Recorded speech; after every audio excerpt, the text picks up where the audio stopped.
ഒരു birthday hamper box set ചെയ്താലോ? അപ്പോൾ ഇതേപോലൊരു ബോക്സാണ് ഞാൻ എടുത്തിരിക്കുന്നത്. ഇതിലാദ്യം തന്നെ ഞാൻ പേപ്പർ ഫ്രില്ലും ഫ്ലവേഴ്സൊക്കെ വെച്ച് ഡെക്കറേറ്റ് ചെയ്ത് കൊടുത്തിട്ടുണ്ട്. ഇനി ഇതിനകത്തേക്ക് വെക്കാൻ പോകുന്ന ഐറ്റംസ് എല്ലാം തന്നെ കസ്റ്റമറിൻ്റെ റിക്വയർമെൻറ്റ്സ് അനുസരിച്ചാണ്. അപ്പം ആദ്യം തന്നെ ഫോഗിൻ്റെ 2 സെൻറ്റ് വെച്ചിട്ടുണ്ട്. പിന്നെ 4x6 ഇഞ്ചിൻ്റെ അക്രിലിക് ഷീറ്റിലൊരു ഫ്രെയിം വെച്ചിട്ടുണ്ട്. നെക്സ്റ്റ് വന്നിട്ട് മിനി റിംഗ് ആൽബമാണ്. അത് ബോക്സിൽ പാക്ക് ചെയ്ത് നമ്മൾ വെച്ചു. പിന്നെ വന്ന് കുറച്ച് ചോക്ലേറ്റ്സ് ആണ് കേട്ടോ. അപ്പോൾ Ferrero, KitKat, Snickers, Dairy Milk ഇതൊക്കെയാണ് കസ്റ്റമർ പറഞ്ഞിരുന്നത്. അത് അതേപോലെ നമ്മൾ വെച്ച് കൊടുത്തിട്ടുണ്ട്. ഇനി നമ്മൾ ആഡ് ചെയ്യാൻ പോകുന്നത് ഒരു പേഴ്സണലൈസ്ഡ് വിഷ് കാർഡ് കൂടാണ്. അപ്പോൾ ഇത്രയായി നമ്മുടെ ബോക്സൊക്കെ കംപ്ലീറ്റ് ആയിട്ടുണ്ട്. അപ്പോൾ എല്ലാവർക്കും ഇഷ്ടപ്പെട്ടു എന്ന് വിചാരിക്കുന്നു. അപ്പോൾ കസ്റ്റമൈസ്ഡ് ഗിഫ്റ്റൊക്കെ നിങ്ങൾക്ക് ഗിഫ്റ്റ് ചെയ്യാൻ ആഗ്രഹം ഉണ്ടെങ്കിൽ ജസ്റ്റ് നമുക്കൊന്ന് മെസ്സേജ് അയയ്ക്കുക.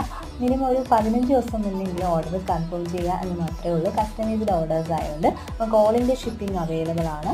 ഡിസ്റ്റൻസ് അനുസരിച്ചിട്ട് ഡെലിവറി ടൈമൊക്കെ വ്യത്യാസം വരുന്നുണ്ട്. നമ്മൾ DTDC വഴിയാണ് ഷിപ്പ് ചെയ്യുന്നത്.